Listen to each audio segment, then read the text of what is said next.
గ్రంథరాజ్ శ్రీమద్ భాగవతం 11వ స్కందం 16వ అధ్యాయం 41వ శ్లోకం. భగవంతుడి విభూతులు, భగవంతుడు తన విభూతుల గురించి ఉద్ధవుడికి చెప్తూ ముగించి, ఈరోజు నా విభూతులను నా సృష్టి అందలి అసాధారణము లక్షణములను సంక్షిప్తముగా వివరించింది. అవి మనోవికారములై ఉండి పరిస్థితులను అనుసరించి భిన్న రీతుల్లో నిర్వచింపబడును.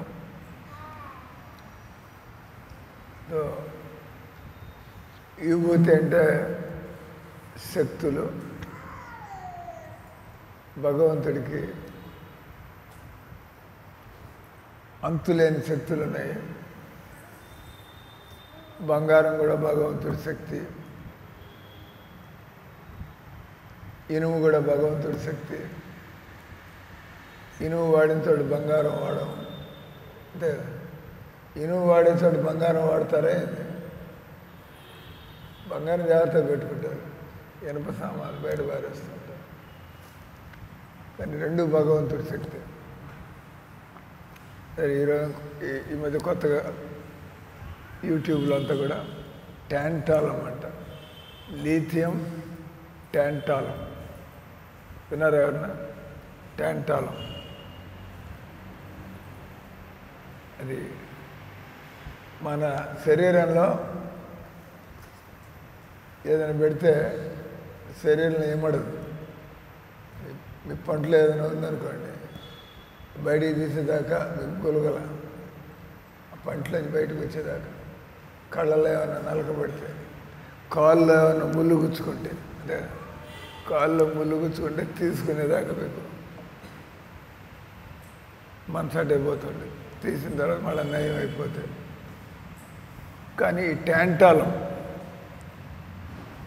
మీరు డాక్టర్లు ఏది పడితే అది మీ గుండెలో పెట్టి, మీ ఎముకల్లో పెట్టి అట్లంతా శరీరంలో ఇమిడే అవకాశం లేదు. అని అంటారు కంపాటిబిలిటీ. कौन आ रहा है तुम्हारे घर से? कितने मेंबर्स आ रहे हैं? 5। तो कितने कमरे चाहिए? कितने कमरे चाहिए? 2। किधर रखने जा रहे हैं? Where did you plan to keep them? हाँ?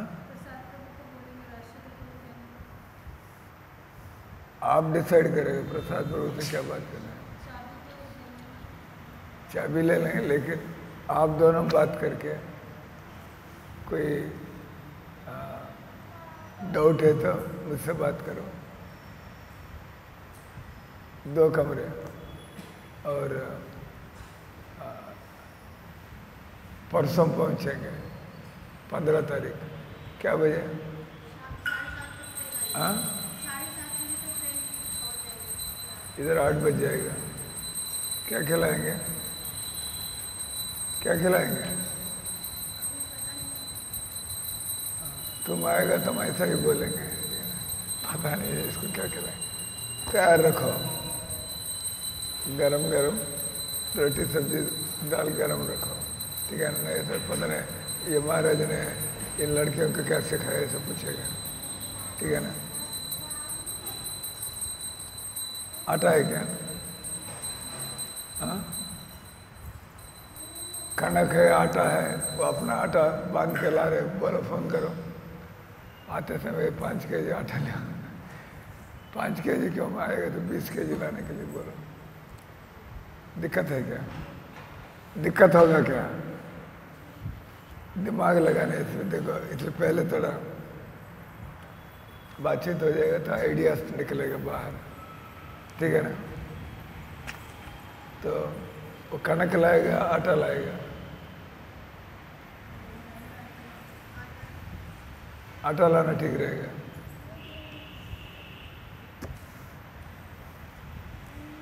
All right. तो टेक केयर, ठीक है ना, टेक केयर, ख्याल रखो. అలాంటి అంటే భగవంతుడి విభూతులు गाड़ी कौन जाएगा, गाड़ी कौन सी जाएगा, अब दोनों जाएंगे स्टेशन पर.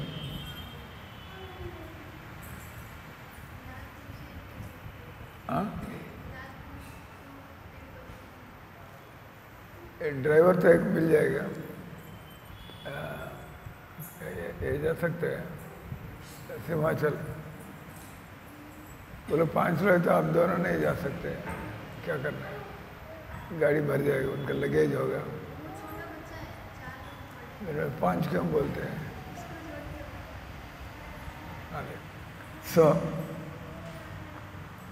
तो गाड़ी का प्रबंध, इसके बाद कमरे का प्रबंध, इसके बाद रोटी का प्रबंध, ठीक है ना, और वो आटा का प्रबंध करे, 20 kg चलेगा.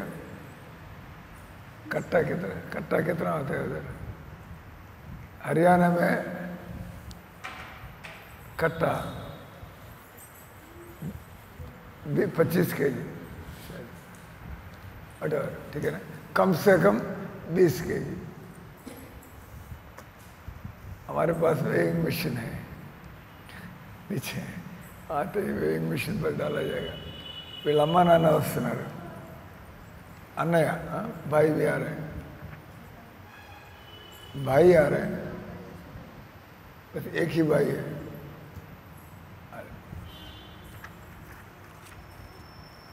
तो భగవంతుడికి అనేక విభూతులు ఉన్నాయి. విభూతులు అంటే శక్తులు, వాటిని కొన్ని కేటగిరీస్, పంచభూతాలు కేటగిరీ లాగా. దానిలో మెటల్స్, లిక్విడ్స్, గ్యాసెస్, గ్రాస్లీ, దానిలో ఒకటోటి ఎన్నో గ్యాసులు ఉంటాయి. హైడ్రోజను, ఆక్సిజను, నైట్రోజను, హీలియము, మీథేను, రకరకాలు. ఈ రకంగా అంతులేని చెట్లు అంటాం, అదంతా ఒక జాతి. ఆ చెట్లలో మళ్ళీ ఏంటంటే చెట్లలో 20,000 వృక్ష జాతులు ఉన్నాయి. ఎన్ని? 20,000 వృక్ష జాతులు ఉన్నాయి భగవంతుడి దృష్టిలో. 20,000 కాదు, 20 లక్షలు, సారీ 20 లక్షలు.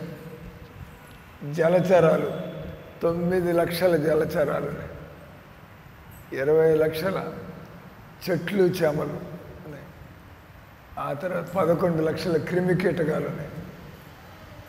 మనుషులకు తెలియదు, కొంత కొంత కొంత. ఇప్పుడు కొత్తగా ఏదో కనబడితే వీళ్ళ అన్నయ్యకి ఇది నక్షత్రం తాబేలంట. ఇంకేదో కనబడితే మళ్ళీ కొత్తగా జనాలంతా చుట్టూరే చేరి. కానీ భగవద్గీత, భాగవతం చదివితే అంటే భగవంతుడు ఎన్ని సృష్టించింది, వాడు ఆయనకి ఎన్నో ఆయనకు ముందరే తెలుసు. మనకి తెలియదు, కొత్త కనబడితే మనం ఇంకోటి కొత్తగా తెలుసుకుందాం అనుకుంటాం. కానీ భగవంతుడికి ముందరే అంతా తెలుసు.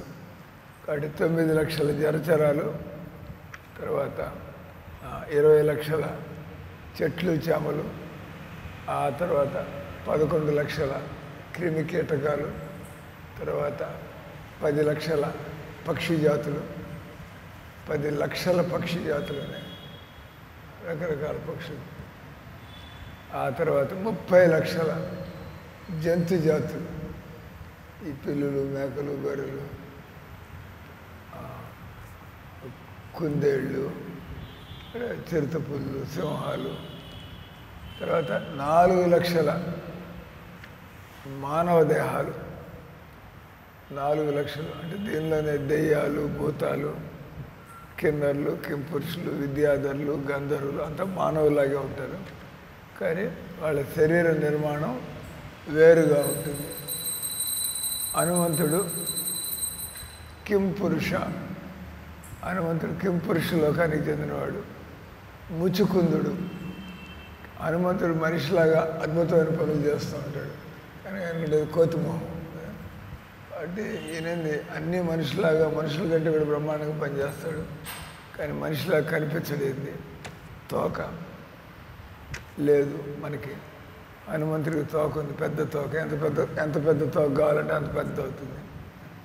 ఆయన శరీరం ఎంత పెద్దది కావాలంటే అంత పెద్ద అవుతుంది. మనకి మన శరీరాన్ని అట్లా పెంచుకోలేము. ఆయన కిం పురుషుడు. ఈయన కోతి ఎలా అవుతాడు అట్లా కిం పురుష లోకంలో ఇటువంటి అసాధారణమైనటువంటి జీవులు. కిన్నరులు, అయితే గంధర్వులు. గంధర్వులు పాట పాడడంలో ఎక్స్పర్ట్, ఈ కిన్నర్లు డ్యాన్స్ చేయడంలో ఎక్స్పర్ట్. వాళ్ళ శరీర కదలికలు. మనుషుల్లో కూడా అప్పుడప్పుడు కిన్నరులు, వాడు కూడా నరుల్లాగా ఉంటారు, మనుషుల్లాగా ఉంటారు. వాడు ఎలా మనిషి. కిన్నరులు, కిం పురుషులు. తర్వాత విద్యాధరులు, చారణులు, సిద్ధులు,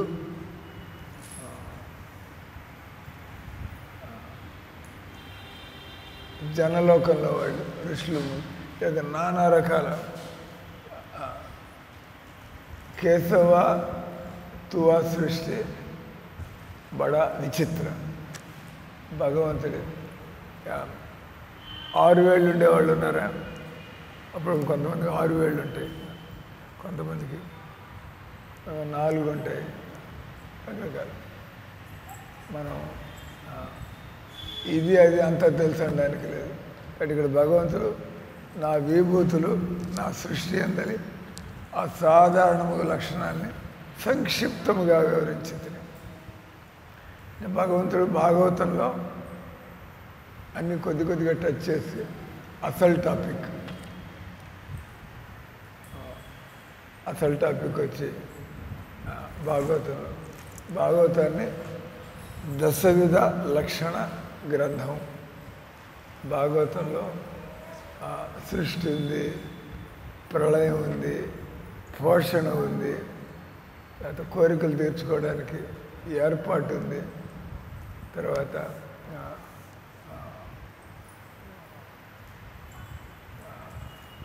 భాగవతంలో ఈ సర్గ, విసర్గ, పోషణ, ఊతి, మన్వంతర అవతారాలు, ఇంకా తర్వాత భగవంతుడి లీలలు, ఆ తర్వాత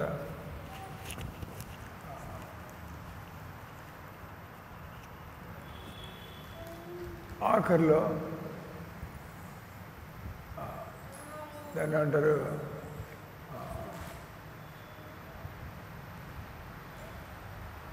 ఆశ్రయ. ఆశ్రయ అంటే ఇక్కడ మనం ఆశ్రయం లేకుండా ఏడా పెడ ఈ జన్మలో ఈ ఏర్పాట్లన్నీ చేసుకుంటాం.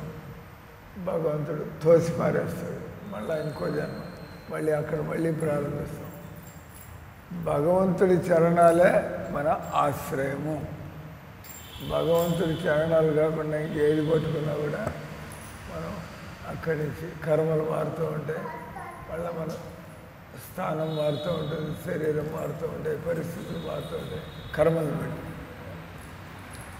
కాబట్టి ఈ భాగవతం యొక్క అంతిమ ఉద్దేశం ఎలా భగవంతుడిని ఆశ్రయించి మనం సుఖంగా బతకచ్చు. ఇక్కడ కానీ ఎక్కడ కానీ మనం భక్తులైపోయినామంటే జీవితంలో శుద్ధ భక్తులు అయినట్లయితే భగవంతుడు ఇక్కడ మిమ్మల్ని కాపాడుతూ ఉంటాడు, ఎక్కడైనా కూడా బాబా. అందుకే భాగవతంలో వస్తుంది, భాగవతంలో నారాయణ పరసర్వ, నారాయణ పరే సర్వ నకుట్టస్సున బిభ్యతి స్వర్గ పవర్గ నరకేషు తుల్యార్ధ అపి సమదర్శిని.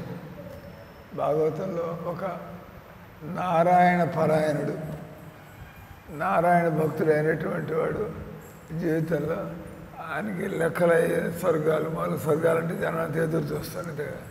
ఏసీ రూమ్ ఇస్తా అంటే వద్దంటారే చెప్పండి. ఇదే డబ్బులకి 5,000కి ఏసీ రూమ్ తీసుకుంటారా? తీసుకుంటారు అంతే కదా. కానీ భగవంతుడి యొక్క భక్తులు వాళ్ళకి ఈ తెలుసు మనం ఏసీ రూమ్లో ఉన్న అక్కడికి కూడా రోగాలు వస్తాయి. ఏసీ రూమ్లో ఉంటే గుండెపోటు రాదాయింది వస్తుంది, ఏసీ రూమ్లో ఉంటే పక్షవాతం రాదాయింది వస్తుంది, ఏసీ రూమ్లో ఉంటే యమరాజు రాడాయింది, ఏసీ రూమ్లో కూడా చావు అనేది తోసుకుని వస్తుంది. ఎక్కడున్నాడు తప్పించుకోరు. కాబట్టి భక్తులు ఈ విధంగా టైం పాడు చేసుకోవాలి. ఇట్ట కావాలి అట్ట కావాలి చిన్న చిన్న విషయాలు.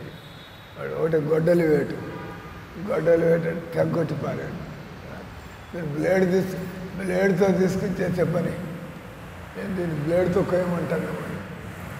కొయ్యమంటే మీరు 4 రోజులు కొడుతుంది, తెగేదాకా తెలియదు ఎప్పుడు తెగుతుందో. గొడ్డలి ఒక దెబ్బ 4 దెబ్బలు కొట్టాడు, 2 ముక్కలే పక్కన కొట్టి. కానీ భక్తి మార్గం అనేది అది గొడ్డలి వేటు లాంటిది. మనం ఇంకా ఇక్కడ అట్ట ఇట్ట ఎత్తుకోకలే, అసలు ఏది అక్కర్లేదు. మాకు తిన్నగా భగవంతుడి ధామము చేరుకోవాలా, ఆశ్రయం.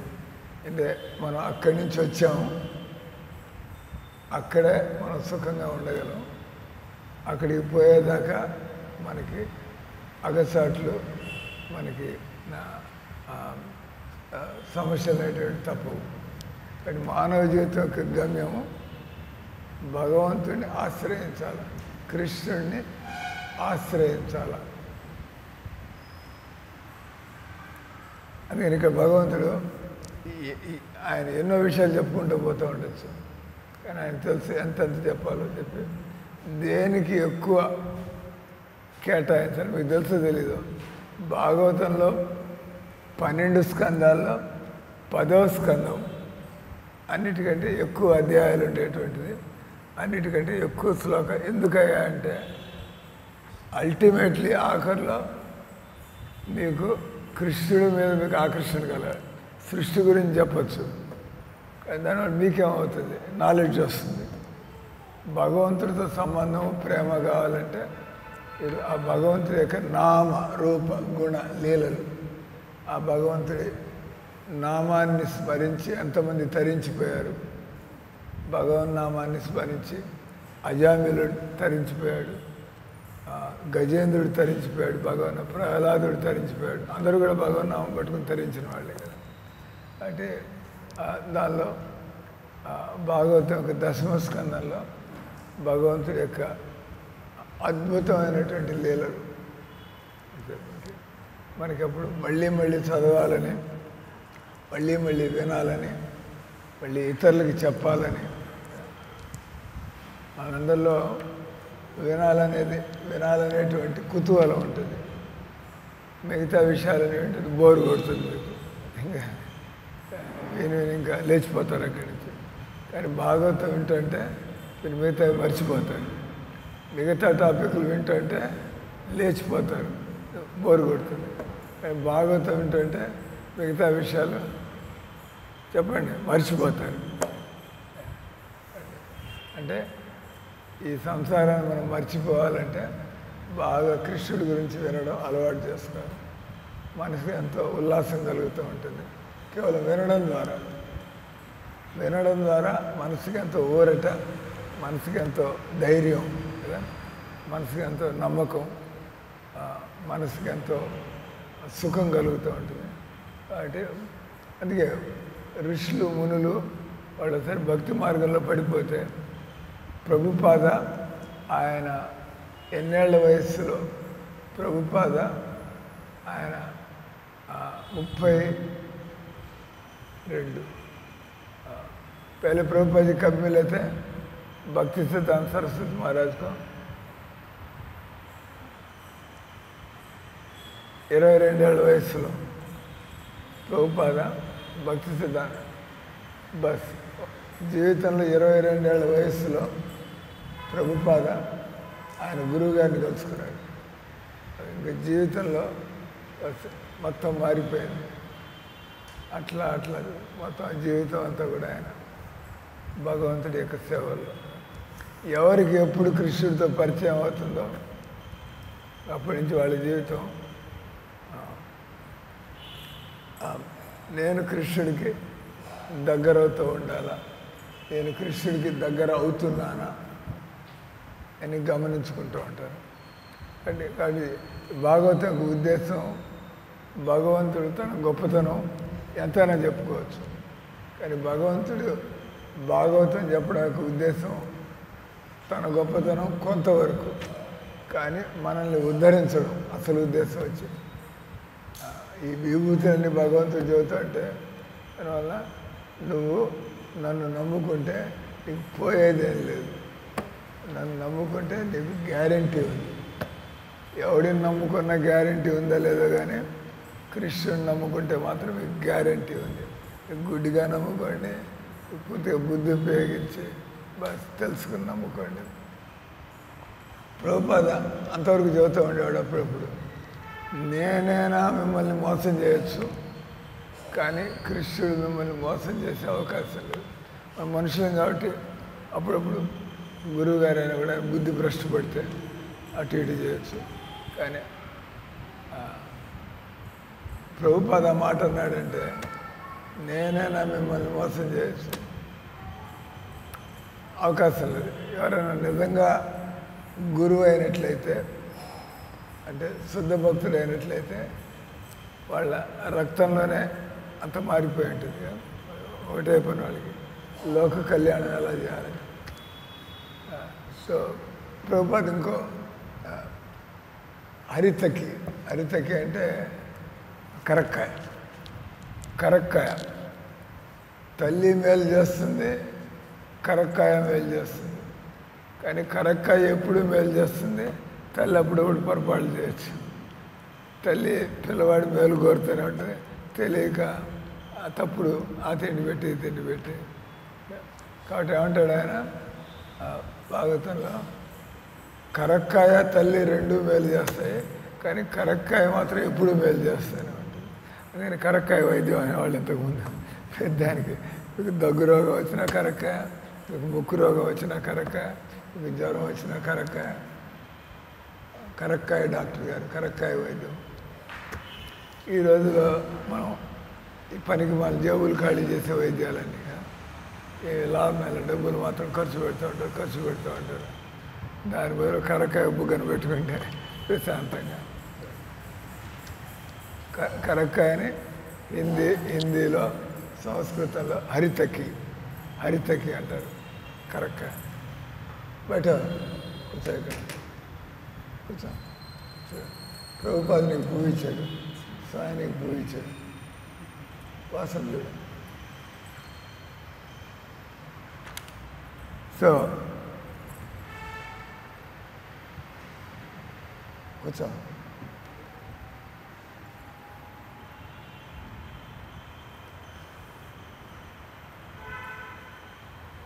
ఏత సంస్కృత వ్యాకరణాన్ని అనుసరించి శ్రీధర స్వామి ఏత ఏతే అను పదాలు భగవంతుడి భిన్న విభూతుల సముదాయాన్ని వర్ణించును. ఏతాస్తే కీర్తిత సర్వం. వాసుదేవుడు, నారాయణుడు, పరమాత్ముడు మున్నగు తన విభూతిపూర్ణ విస్తారాల్ని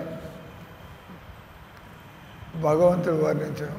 మనం నారాయణ, వాసుదేవ, అనిరుద్ధ, సంకర్షణ, శ్రీధర, మాధవ, కేశవ, భగవంతుడికి ఎన్ని రూపాలు ఉన్నాయి అంటే ఈ రకంగా అంతులేదు. భౌతిక సృష్టి యొక్క ప్రముఖ లక్షణాలు అవి కూడా భగవన్ మహిమల్లో జతకూర్చబడినవి. వాసుదేవుడు, నారాయణుడు వంటి ప్రధాన రూపములు భగవంతుని నిత్య పరివర్తన రహిత రూపములు. దాని అంటే భగవంతుడి లీలలు, భగవంతుడి సృష్టి లీలలు. ఈ భౌతిక జగత్తులో మనం భగవంతుడి సృష్టి లీలలు చూస్తున్నాం. భగవంతుడి ధామంలో ప్రత్యక్షంగా భగవంతుడి లీలలు. ఆయన చేసిన లీల చేయకుండా ఆయన మనకు అర్థం కాదు. మనం చదువుతున్న శ్రియ కాంత కాంత పరమపురుష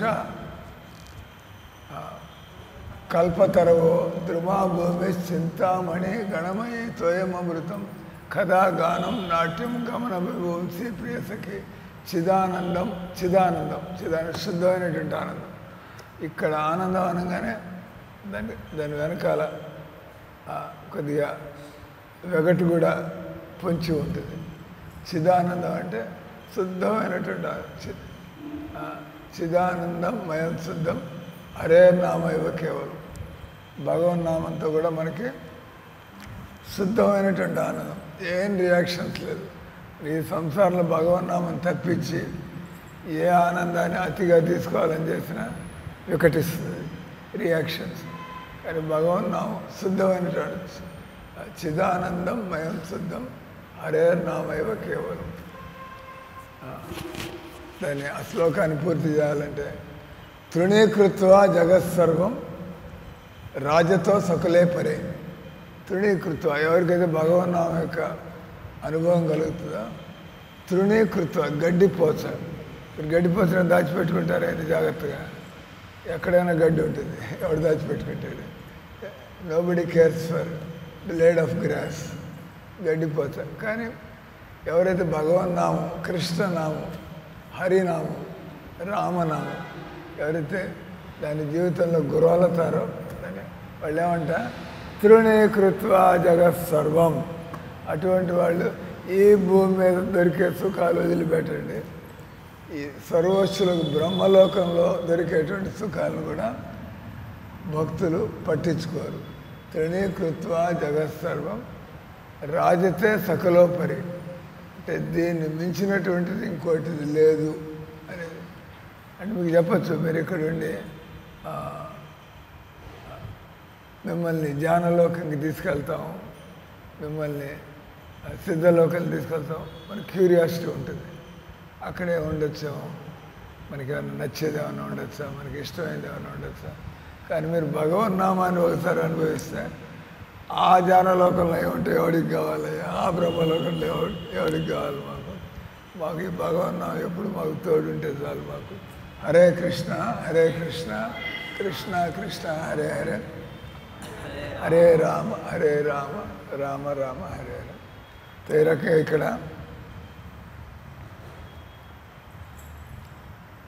భగవంతుడి నిత్య పరివర్తిత రైతు రూపంలో ఏత అనే పదం సూచన. ఇక్కడ మారుతూ ఉంది కాబట్టి ఇక్కడ వెరైటీ అనుకుంటున్నాం మనం. ఇక్కడ కాలం మారుతుంది, వెరైటీ అనుకుంటున్నాం. కానీ భగవంతుడి లోకంలో కూడా కాలం మార్పు లేకపోయినా కూడా అక్కడ అంతులేనటువంటి వైవిధ్యం. మనోవికార ఏవైతే యథా వాచ విధీయతే. ఆఖరి 2 లైన్లు. మనోవికార ఏవైతే యథా వాచ విధి అను పద్య పాదముచే భౌతిక సృష్టి అసాధారణ లక్షణాలు సవిస్తారములై ఉండి వ్యక్తిగత అనుభూతిపై ఆధారపడి ఉండును. దీని అంటారు వన్ మ్యాన్స్ ఫుడ్ ఇది అనదర్ మ్యాన్స్ పాయిజన్. ఎవడైనా కడుపు నిండా తిని వచ్చిన వాడు ఉంటే వాడికి మళ్ళీ భోజనం పెడితే ఇబ్బందులు పాలవుతాడు. ఎవరైతే నకనకలాడుతున్న ఆకలితో వస్తాడో అతను ఎంతో రుచిగా తింటాడు భోజనం. అదే పరిస్థితి. కానీ ఒకడికి తినే పరిస్థితి లేదు, వాడు తగ్గ తినగలుగుతాడు. ఇక ఈ సంసారంలో మన ఎంతగా ఇప్పుడు అహ్మదాబాద్లో ప్లేన్ యాక్సిడెంట్ అయింది. విమానం బుడగలాగా పేలిపోయింది. 450 మంది ఆచూకీ తెలియకుండా బూడిదైపోయినారు. దానిలో భూతపూర్వ గుజరాత్ ముఖ్యమంత్రి కూడా ఉన్నాడంట. ముఖ్యమంత్రి పాపం. వీళ్ళందరూ 450 మంది దాకా చనిపోయినారు అక్కడ. ప్లేన్లో ఉండేది 242 మంది. మరి 242 మంది 400 మంది ఎక్కడి నుంచి వచ్చారు? అది పోయి ఒక మెడికల్ కాలేజ్ హాస్టల్ మీద పడిందంట. పాపం ఎంతోమంది వైద్య విద్యార్థులు వాళ్ళని చక్కగా నవ్వుకుంటూ ఈ లేడీ డాక్టర్స్, జెంట్స్ డాక్టర్స్ జోకులు వేసుకుంటూ మాట్లాడతారు. వాళ్ళకి ఈ లోపల టక్కన వచ్చి విమానం నిప్పు మంట అంత పెద్ద 300 మంది ప్యాసింజర్ని బట్టి విమానం ఎంత పెద్దగా ఉంటుంది, దానికి ఎంత పెట్రోల్ ఉంటుంది, అది వచ్చి గుర్తుకొని దానికి పడిందంటే విమానంలో ఉండేది 242 మంది, కానీ చచ్చింది 450 మంది అంట. అంటే ఆ బిల్డింగ్ మీద పడి శకలాలు, కలశాలు, మంటలు ఆ బిల్డింగ్లో అడ్డుకుపోయి వాళ్ళు బయటికి రాలేక అంట. సో ఈ విషయం మనం దేనికి చెప్పుకుంటున్నాము? మరి పాకిస్తాన్ వాడు దీని చూసి సంతోషపడవచ్చు. పాకిస్తాన్ వాడు, ఇండియా రకరకాల వక్ర బుద్ధులు. మామూలుగా అందరూ ఇంకోటికి ఏదో కష్టం వస్తే మనం పాట పాడుతూ ఉంటాం భక్తినాథ్ ఠాకూర్లో. ఇతరుల సంతోషాన్ని చూసి ఏడ్చేవాళ్ళు ఉంటారంట. అంటే మీ శత్రువు సంతోషంగా ఉన్నాడు అనుకోండి, మీకు ఏడుపు వస్తుంది. శత్రువు కదా వాడు. అంటే ఇతరులు సంతోషంగా ఉన్నా కూడా దాన్ని చూసి ఏడ్చేవాళ్ళు ఉంటారు. ఇతరులు సంతోషంగా ఉంటే దాన్ని చూసి సంతోషపడ, కనీసం మనం సంతోషంగా లేదు, వాడు ఏం పుణ్యాలు చేసుకున్న పాపం వాళ్ళు, కనీసం మనం కూడా వాళ్ళలాగా బతికి బాగుపడాలి. అంటే మన దుఃఖాలను చూసి నవ్వేవాళ్ళు ఉంటారు, మన సుఖాన్ని చూసి ఏడ్చేవాళ్ళు ఉంటారు, మన సుఖాన్ని చూసి మనతో పాటు సంతోషపడే వాళ్ళు ఉంటారు. మన ఏడవడం చూసి మనతో కూర్చు కూడా అంతే. ఏమైనా చనిపోయినప్పుడు మీరు కూడా పోయి వాళ్ళతో కూర్చొని అక్కడ కూర్చుని శోకాన్ని వ్యక్తం చేసి, అంటే దీన్ని ఏమంటారు, ఈ సంసారంలో ఎప్పుడు కూడా అందరూ ఒకే విధంగా రియాక్ట్ కారు. వాళ్ళ బుద్ధులను బట్టి రకరకాలుగా వాళ్ళు ఆలోచన. మీరు ఒకళ్ళని చూసి ఇష్టపడవచ్చు, ఎలాంటి అందగత్తి లేదని చెప్పి, ఇంకోటికి వాడికి అసలు నచ్చకపోవచ్చు. అంటే ఎవడికి తెలుస్తుంది చూసి. అందుకే అంటారు beauty is in the I of beholder. ఈ అందం అనేటువంటి మీ తలకాయలో ఉంది, ఎక్కడ లేదు. ఎవడికి ఏమందంగా ఉంటుంది వాడి తలకాయ చెబుతూ ఉంటుంది, వాడి కర్మలు. అంటే కాబట్టి ఇక్కడ ఏమంటున్నాడు, వ్యక్తిగత అనుభూతిపై ఆధారపడి ఉండదు. ఏత అనే పదం ఇంద్రియానుభూతికి అతీతమైన భగవంతుడి నిత్య ఆధ్యాత్మిక రూపాలు. ఇక్కడ భగవంతుడు చెప్పేటువంటిది ఎప్పుడు మారనటువంటి, అందరికీ ఆనందాన్ని కలిగించేటువంటి ఈ భగవన్నామం కానీ భగవంతుడి లీలలు కానీ. నేను క్రిస్టియన్ సార్, నాకు కృష్ణుడితో సంబంధం ఏంది అనొచ్చువాడు. నేను క్రిస్టియన్ సార్, తిన్న కూర్చోట్లేదండి, మధ్య మీ గొడవ ఏంది, గమ్మున కూర్చోలేమైంది, మేము దగ్గర ఇక్కడ గమ్మున కూర్చున్నట్టయితే కూర్చో, లేకపోతే పోయి మేము దగ్గర ఆడు కూర్చొని ఆడుకుంటాడు.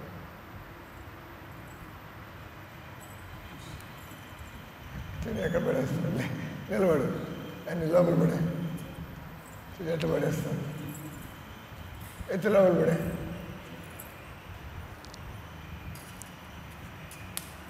గాలికి అన్ని ఎగురుతో కింద మీద అంట, ఎందుకు పడేస్తున్నా అట్లా, పడే లోపల పడే, లోపల పడే.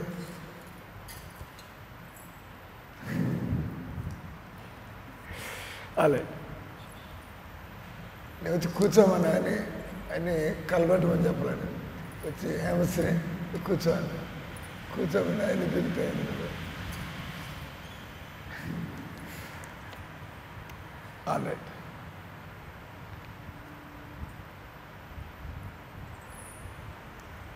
రాజు యొక్క వస్తు సామగ్రి ఆంతరంగికులు ఆయన అంశాలుగానే పరిగణింపబడి రాజహోదాను ఇప్పుడు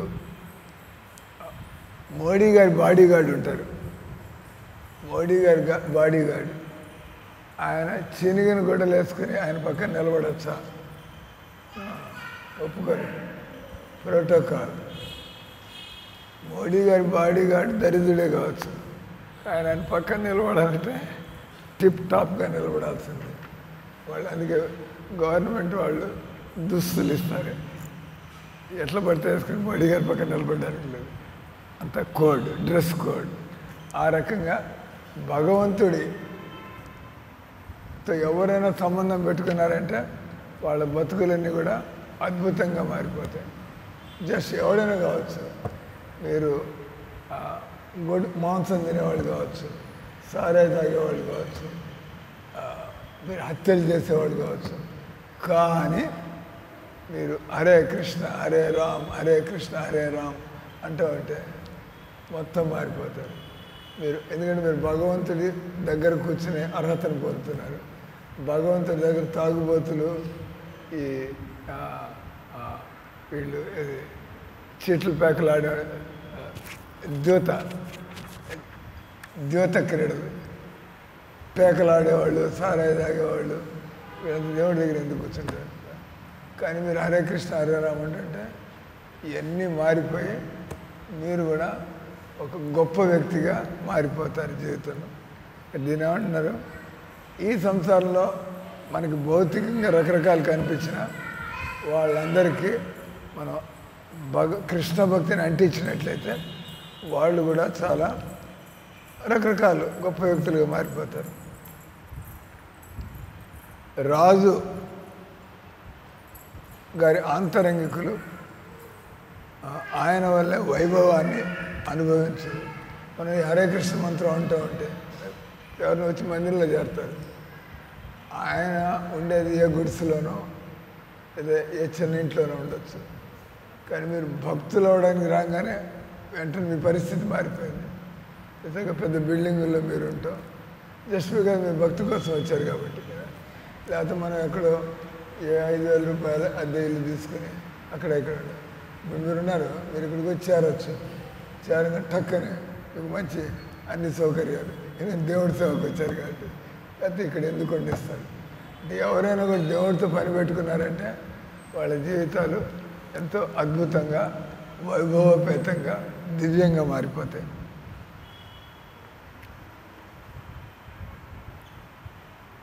భౌతిక జగత్తు విభూతులు.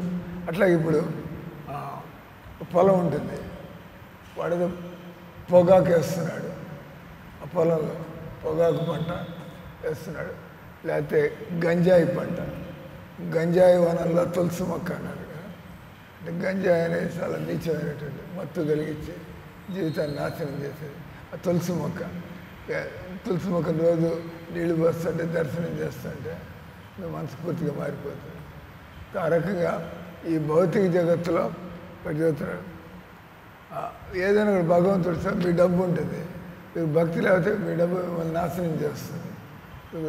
మీకు భక్తి లేకపోతే మీ డబ్బు వల్ల మీకు కళ్ళు నెత్తికెక్కచ్చు, మీ డబ్బుతో మీరు వ్యసనాలకి బానిసవచ్చు, మీ డబ్బుతో మీరు జనాలకి అన్యాయం చేయొచ్చు, అక్రమాలు చేయొచ్చు. అంటే చేస్తున్నారు కదా, డబ్బును వాళ్ళు జుల్మ్ అంటారు, దాన్ని జుల్మ్ చేస్తూ ఉంటారు. కానీ మీరు భగవద్భక్తులు అయినట్లయితే అదే డబ్బు మీ చేత ఎన్నో మంచి కార్యాలు చేయిస్తుంది. మీరు భక్తుడైనట్టయితే వెంటనే ఆ డబ్బుని నా దగ్గర నా అవసరానికంటే డబ్బు ఎక్కువ ఉంది, చక్కప ఇతర భక్తులకు సహాయం చేయొచ్చు కదా, లేదా ఇతరులు బాగుపడడానికి సహాయం చేయొచ్చు కదా. వాడేవాడికి భగవద్గీత చదవాలని ఉంటుంది కానీ కొనుక్కోలేడు, మీకు అనిపిస్తుంది చదువుకుంటాను నేను ఇచ్చాను.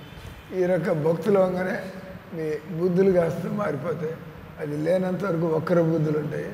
ఎప్పుడైతే భక్తి మార్గంలోకి వస్తారో మనకి చక్కటి. కాబట్టి అల్పమగు భౌతిక విభూతులు దేవుని సేవలో ఉపయోగించినప్పుడు, అదే మామూలుగా విగ్రహం అదొక చెక్క లేదా రాయి లేదా మెటల్. మనం ఎన్నో మెటల్స్, రాళ్ళు, చెక్కలు చూస్తూనే ఉంటాం. కానీ ఆ విగ్రహానికి భగవంతుడి రూపం వేయగానే అంత ముఖ్యమంత్రి గారికి దండం పెట్టుకుని పోతాడు, కలెక్టర్ గారు దండం పెట్టుకుపోతారు. అదే బండ రాయి బయట బజార్లో పడింది, ఎవడో అక్కడ కారు కూడా ఆఫ్ చేయడు. కానీ జనాలు పని పెట్టుకుని మాకు ఫోన్ వస్తుంది ఎస్పీ గారు ఆఫీస్ నుంచి, ఎస్పీ గారు ఇస్కాన్ మందిరానికి దర్శనానికి రావాలనుకుంటారు. రాళ్ళు ఎక్కడైనా ఉన్నాయి, ఇక్కడికి ఎందుకు వచ్చాయి అంటే వెంటనే ఎప్పుడైతే మనం కృష్ణుడి చక్కటి రూపాన్ని చేస్తా జనాలను పోయి చూడాలా, సేవ చేసుకోవాలా, మేము అక్కడ ఎదుర్కొండ కూర్చొని నాకు మనశ్శాంతి కలుగుతుంది. కానీ వస్తువు ఏంటి అంటే అది రాయేది లేదా చెక్క అంటే ఆ భగవంతుడితో సంబంధం పెట్టగానే దానికి ఎంత విలువ వచ్చేస్తుంది.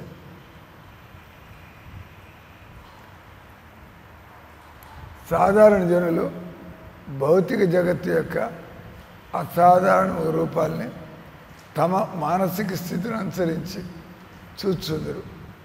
భగవంతుడి బాహ్య విభూతులు వాళ్ళు మనకి సంసారాన్ని చూస్తే మనం భగవంతుని మర్చిపోతాం, ఆకర్షణ కలుగుతుంది. ఈ సంసారంలో కొంతమంది సారాయికి పడిపోతున్నారు, కొంతమంది సిగరెట్లు పడిపోతున్నారు, కొంతమంది సినిమాలకు పడిపోతున్నారు, కొంతమంది క్రికెట్లకు పడిపోతున్నారు. కానీ ఎప్పుడైతే మనం భగవంతుడి భక్తులు అవుతామో ఏది కూడా మనల్ని ఈ విధంగా మనల్ని భగవంతుడి నుంచి దూరం చేయలేదు. అంతేకాకుండా వాటిని మనం భగవంతుడి సేవలో ఎలా ఉపయోగించాలో ఆ రకమైన తెలివితేటలు మనకి రావడం ప్రారంభమవుతుంది.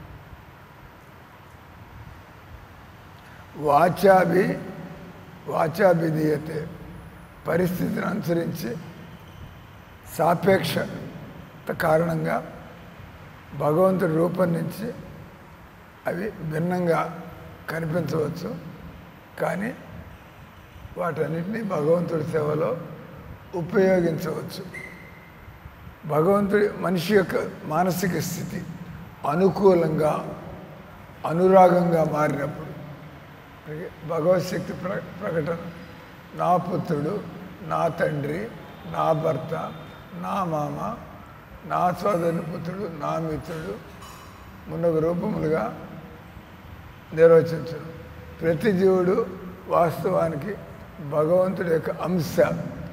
మనం భగవంతుని మర్చిపోగానే నానా రకాల సంబంధం, మా మేనల్లుడు, మా మేనమామ, మా అత్త, మా బావ, మా వదిన, మా తమ్ముడు, మా అక్క, ఎన్ని నానా రకాలుగా. కానీ భక్తుడు అవగానే ఏమవుతుంది, ఈ సంబంధాలని మారిపోతాయి. మనం అంతా కూడా భగవంతుడి యొక్క దాసులం. ఇంత ముందు అన్న కాబట్టి ఆయన కొద్దిగా ఎక్కువ పులిహార పెట్టాలా, వాడేవాడు బయటాడు, వాడికి నిన్న సాయంత్రం పులిహార పెట్టాలి, ఇవన్నీ ఆలోచన ఇట్లా ఆలోచించినప్పుడు. కానీ ఎప్పుడైతే మీరు భక్తురాలు అవుతారో నేను తినంది ఇంకోటికి ఎందుకు పెట్టాలా, ఫినిష్. ఇంకోటికి పెట్టేదైతే అది నేను కూడా తినగలిగేట్టుగా ఉండాలి అనే కదా. కానీ ఆవులకి మీరు అది వేరు, ఆవులు అంటే జంతువులు కాబట్టి మీరు అరటిపండు మీరు తినండి, అరటి తొక్క ఆవుకు పెట్టండి, కూరలు మీరు తినండి, కూర తప్పు అయ్యింది, తప్పు కాదు. భగవంతుడు ఏర్పాటు అట్లా. భగవంతుడు అరటిపళ్ళు ఎక్కువ పెట్టద్దు అన్నాడు ఆవుకి. అరటిపళ్ళు ఎక్కువ గ్యాస్ వచ్చేస్తుంది, పండు మీరు తినండి, తొక్కు దానికి పెట్టండి. కానీ మనుషుల్లో మాత్రం అట్లా మీరు పళ్ళు తిని ఇంకోటి తొక్కులు పెడితే ఒప్పుకుంటారు. ఇది మీరు మామిడి మొక్కలు తిని టెంకలు ఇంకోటికి పెడితే ఒప్పుకోరు. అది మనుషుల మధ్యలో మనం సమానంగా. కాబట్టి ఇక్కడ చెబుతున్నాడు ఈ నానా రకాలైనటువంటి ఆలోచనలన్నీ కూడా భగవంతుని మర్చిపోయినప్పుడు వస్తాయి. వాస్తవానికి అందరూ కూడా ప్రతిభ, అసాధారణ లక్షణాలు అన్నీ కూడా భగవంతుడి శక్తులే అని. ఎప్పుడైనా మనకి ఏదైనా స్పెషల్ క్వాలిఫికేషన్ ఉందంటే మనం గర్వపడ్డానికి కాదు, భగవంతుడు నాకు ఈ గుణాన్ని ఇచ్చాడు కాబట్టి దీన్ని ఎలా భగవంతుడి సేవకు వాడాలి, సింపుల్.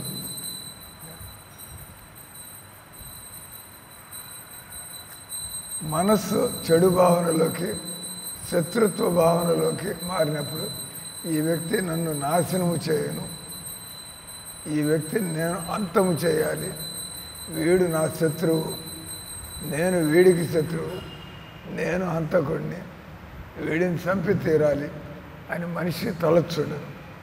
ప్రత్యేక వ్యక్తుల యొక్క వస్తువుల యొక్క అసాధారణ లక్షణాలకి ఆకర్షింపబడి వాటిని భగవత్ శక్తి ప్రకటన మరిచినప్పుడు మనస్సు యొక్క వ్యతిరేక స్వభావం, వికృత స్వభావం ప్రకటమగును. ఇప్పుడు ఎవరైనా మీ మీద దాడి చేయడానికి వస్తున్నారు అనుకోండి, మీరు భక్తులు కాకపోతే ఒక రకంగా ఆలోచిస్తారు, భక్తులైతే ఇంకో రకంగా ఆలోచిస్తారు. మీరు భక్తులైతే ఏం ఆలోచన వస్తుంది మీకు? మిమ్మల్ని ఎవడో కొట్టడానికి వస్తున్నాడు, నా కర్మ ఏందో ఎంత మారిపోతుంది. మిమ్మల్ని ఎవరు కొట్టడానికి వస్తుంటే మీరు తప్పించుకోలేరు, నా కర్మ ఏందో నేను దెబ్బలు తినాల్సి వస్తుంది. అంతకుముందు మీరు డిస్టర్బ్ అయిపోతున్నారు. ఎప్పుడైతే నా కర్మ ఏందో ఈ దెబ్బ నేను తినాల్సి వస్తుంది అనుకుంటే మీలో ఎలాంటి ఆవేశం అనేది రాదు. అంటే భగవద్భక్తులు కానీ మీ ఆలోచన సరళి అది మారిపోతుంది. భగవంతుడి భౌతిక విభూతి ప్రకటమైనటువంటి దేవేంద్రుడు, ఇంద్రుడు అన్యులచే అపార్థం చేసుకున్న ఉదాహరణకు ఇంద్రపత్ని శచీదేవి అతను నా భర్త అని తలుచుగా, అదితి అతన్ని నా పుత్రుడు అని తలుచు, జయంతుడు అతన్ని నా తండ్రి అని తలుచు, బృహస్పతి నా శిష్యుడు అని తలుచు. కాగా అసురులు అతన్ని ఇక్కడ ఇంద్రుడి యొక్క ఉదాహరణ ఇస్తాడు. ఇంద్రుడి భార్య శచీదేవి ఇంద్రుడిని చూసి నా భర్త అంటుంది.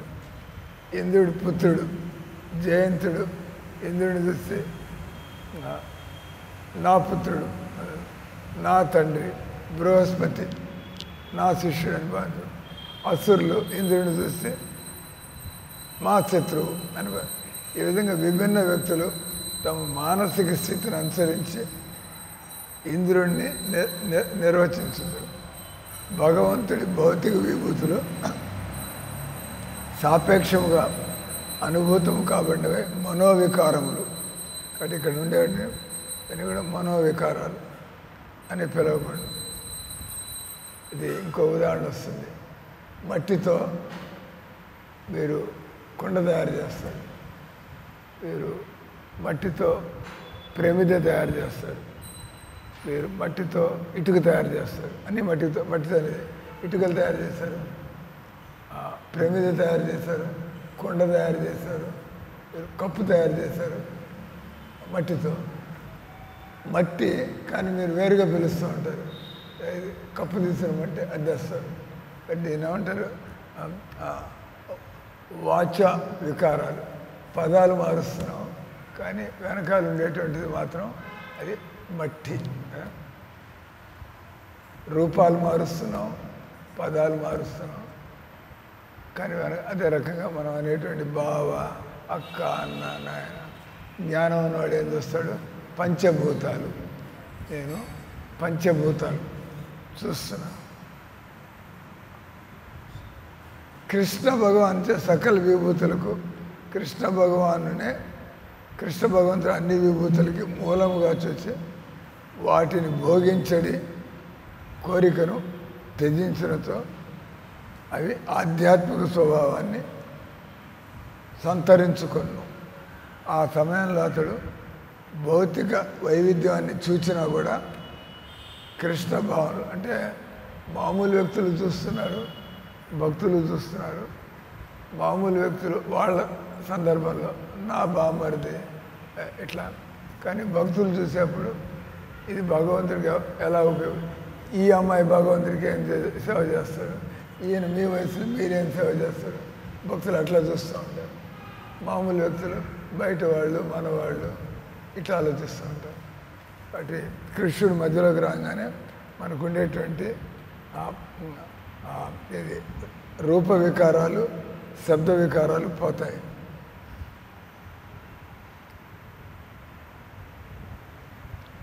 ఆ సమయంలో భౌతిక జగత్తు యొక్క వైవిధ్యాన్ని, ప్రత్యేకతను చూచుచున్నను కృష్ణ భక్తిలో పరిపూర్ణుడేగును. భగవంతుని విష్ణుతత్వాలు, ముక్తజీవులు కూడా మానసిక స్థితుల ఫలస్వరూపమని తప్పుగా నిర్ణయించరాదు. మనం మామూలు ముక్తి పొందినటువంటి వ్యక్తుల్ని చూసి లేదా భగవద్భక్తులను చూసి వాడు రెడ్డి, వాడు నాయుడు ఇట్లా అంతా అని మనం అనుకుంటూ ఉంటాం. కానీ వాళ్ళని ఆ విధంగా చూడడం తప్పు. అదే మీరంటే ఈయన వచ్చినాను స్వామి మీరు స్వాములు కానప్పుడు మీ కులం ఏంది అడగచ్చు కదా. నేను వెనకాల రెడ్డి గారు నన్ను ఆయన ఇప్పుడంటే స్వామిని, కానీ ఏదో కులంలో పుట్టుంటా కదా, బ్రాహ్మణ కులం, రెడ్డి కులం, నాయుడు కులం. కాబట్టి తప్పది. భక్తుల యొక్క బ్యాక్గ్రౌండ్ ఏం అందంగా ఉంది అందంగా లేదు దాంతో సంబంధం ఉంది. మనం చూసేది ఏం మంచి భక్తురాలు ఏం మంచి భక్తురాలు కాదు. అందంగా ఉన్నావు మంచి భక్తురాలు కాకపోవచ్చు, అందంగా లేనా మంచి భక్తురాలు కావచ్చు. కాబట్టి మీరు అందంగా ఉందని చెప్పి ఆయన ఎక్కువ గౌరవిస్తుంటే అపరాధాలు జరుగుతున్నాయా లేదా ఈయన చూడడానికి భక్తి భక్తి ఈ రకంగా మన దృష్టి మారిపోతుంది. కానీ శూన్యవాద తత్వవేత్తలు ఆ విధంగా అంతా కూడా ఒకటే అన్నట్టుగా వాళ్ళు చూస్తారు. కానీ భక్తులు మాత్రం అన్ని వెరైటీ చూస్తూ ఉంటారు. కానీ ఎవరు దేవుడికి ఏ విధంగా పనికొస్తారు అయిపోయింది. భగవంతుడు తన ఆధ్యాత్మిక భౌతిక విభూతులను ప్రకటించే ప్రత్యేక పద్ధతులను వాచ అనే పదం సూచించని జీవగోస్వామి పలికిడు. యథ అనే పదం యథ వాచ విధీయతే.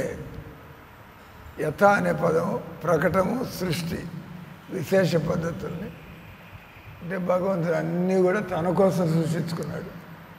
భగవంతుడు అన్నీ కూడా ఈ పెయింటరు అని చెప్పి మీకు ఇష్టమైన బొమ్మలు వేయడానికి కాదు, యువతగా భగవంతుడు సంతోషపడే విధంగా పెయింటింగ్ వేయాలి. మీరు మంచి వంట మనిషి, వాడికి ఇది ఇష్టం వీడికి ఇది ఇష్టం, భగవంతుడికి ఇది ఇష్టం. అట్లా భగవంతుడు మనకి రకరకాల అర్హతలు ఇచ్చాడు, యోగ్యతలు ఇచ్చాడు. ఎవరినో సుఖపెట్టడానికి కాదు, మనం భగవంతుడు సుఖపెట్టడం ద్వారా మీరు అందరూ కూడా హరే కృష్ణ హరే కృష్ణ కృష్ణ కృష్ణ హరే హరే హరే రామ రామ రామ హరే హరే.